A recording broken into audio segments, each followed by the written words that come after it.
I get the impression that creative people don't really like to talk about their day jobs. So that's exactly what I'm about to do.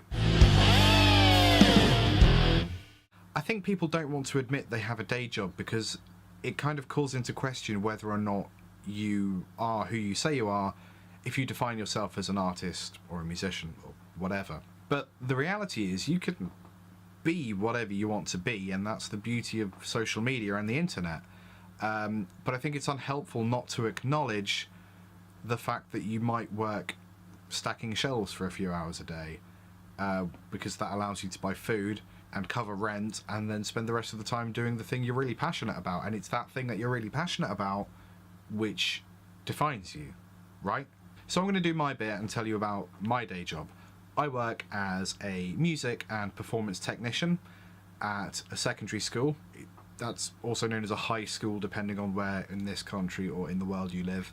And it's actually a few separate schools, but I'm based at the one campus which then offers the music GCSE course to students at all the other campuses. The job changes a little bit throughout the year, but basically it involves a lot of one-on-one work with students, sometimes small groups of kids, which can be similar sometimes to the role of a teaching assistant. Often it's instrumental workshops or introductions to music production. So recently I've been doing these 20-minute drum workshops with like up to 8 kids for 2 hours just back to back. I also spend a lot of time setting up equipment or repairing instruments, which could be sorting the intonation on a guitar or resoldering some keyboard electronics, or trying to work out how that cello got inside that other cello. During performances and exams, I get to be a live sound engineer or lighting technician for some of the other creative arts subjects.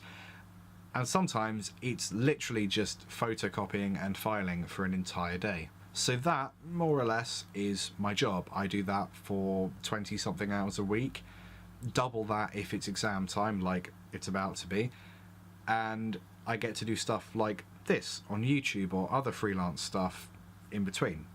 It works, it's good, I like it.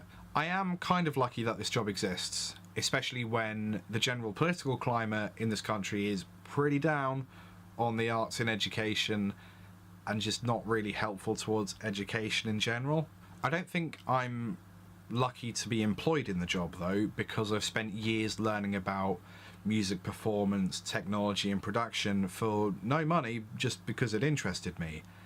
And I also spent a few years working some really crappy jobs, like supermarket jobs which go nowhere, or off-license jobs which are just way more stress than they need to be. So I guess I feel like I've paid my dues in that way. And yes, I did just work out that my collar was weird. Sorry. I guess the ultimate takeaway here is, oh god, the ultimate takeaway. Anyway, what I want you to take away from this video is that it's fine to have a job which is in no way connected to what you are passionate about, what you want to do, and what eventually you would like to do as your job. There's no shame in that, and you shouldn't feel bad admitting that. Just don't let stacking shelves define you, yeah?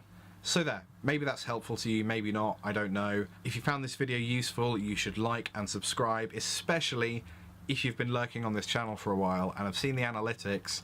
I know there's a lot of you lurking, so you should subscribe, yeah? And also, comment with what your day job is. I don't care what you want to be in the future, I want you to tell me what it is you do right now for money. And I'll see you later. Goodbye.